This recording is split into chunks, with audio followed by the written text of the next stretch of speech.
नमस्कार. Yes news महाराष्ट्रामध्ये आपल्या सर्वांचे स्वागत. पेठ महामार्ग हा गरज नसलेला महामार्ग आहे.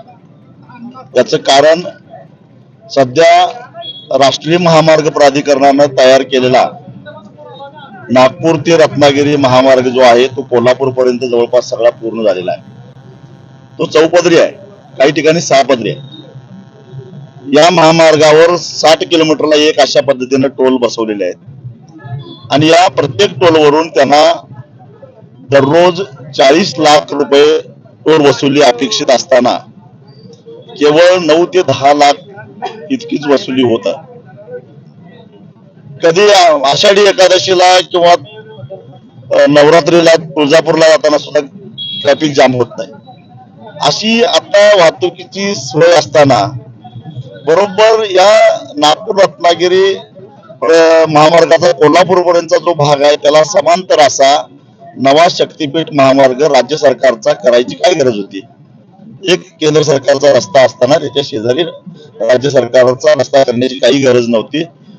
या दोन रस्त्यामध्ये काही ठिकाणी 20 किलोमीटर आणि काही ठिकाणी 2 किलोमीटर सुद्धा अंतर नाही. इतका समांतर पद्धतीनं 12 जिल्ह्यातून हा रस्ता जातो आणि म्हणून या रस्त्याला आम्ही विरोध करतो. कारण या रस्त्याला जो खर्च होणार आहे तो खर्च त्या रस्त्यावरून प्रवास करणाऱ्या प्रवाशांना टोलच्या रूपात परत द्यावा लागणार आहे. तिथं सुद्धा मोठा घोळ आहे. कारण सध्या केंद्र सरकार अजूनही रस्ता करते, सध्या त्याचं काम चालू आहे. तो रस्ता म्हणजे नाशिक ते अक्कलकोट शक्तीपीठ महामार्ग ही 6 पदरी आहे, एक्सप्रेस आहे. तोही रस्ता 6 पदरी आहे, एक्सप्रेस आहे. एक्सप्रेस रस्त्याचा स्थानिकांना काही एक उपयोग नसतो, कारण त्याच्या दोन्ही बाजूने कंपाऊंड असतो रस्त्याच्या. शेतातल्या शेतकऱ्याला बैलगाडी घेऊन सायकल घेऊन सुद्धा त्याच्यावर जाता येत नाही. म्हणजे शेतकऱ्याला स्थानिकांना त्याचा काहीच उपयोग नाही. आणि त्या शक्तीपीठला तर एकूण 803 किलोमीटर लांबीमध्ये केवळ 26 ठिकाणी रस्त्याला जॉईन होण्यासाठी किंवा बाहेर पडण्यासाठी मार्ग आहे, बाकी सगळीकडे कंपाऊंड आहे. मग स्थानिकांना खेड्यापाड्याला याचा उपयोग काय?